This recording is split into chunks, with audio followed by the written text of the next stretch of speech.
श्रीमद् भागवत महापुराण के अनुसार सतयुग में रेवतक नाम के एक राजा थे, जिनकी रेवती नाम की एक पुत्री थी। राजा रेवतक अपनी पुत्री का विवाह एक योग्य वर से करना चाहते थे। इसके लिए वे अपनी पुत्री को साथ लेकर ब्रह्मा जी के पास ब्रह्मलोक गए और उनसे इस विषय में सलाह मांगी। ब्रह्मा जी ने राजा से कहा कि द्वापर युग में भगवान श्री कृष्ण के बड़े भाई बलराम उनकी पुत्री रेवती के लिए आदर्श वर रहेंगे। यह सुनकर राजा रेवतक बेहद प्रसन्न हुए और अपनी पुत्री के साथ पृथ्वी पर लौट गए। हालांकि ब्रह्मलोक में बिताए समय के कारण जब वे पृथ्वी पर वापस आए तो उन्होंने पाया कि सतयुग समाप्त हो चुका है और द्वापर युग चल रहा है।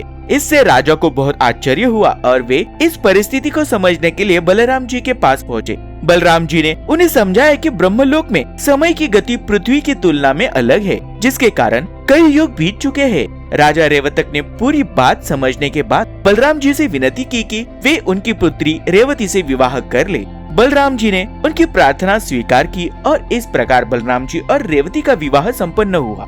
यह कथा ब्रह्मलोक और पृथ्वी के समय के अंतर को दर्शाती है और भगवान बलराम की दिव्यता का वर्णन करती है।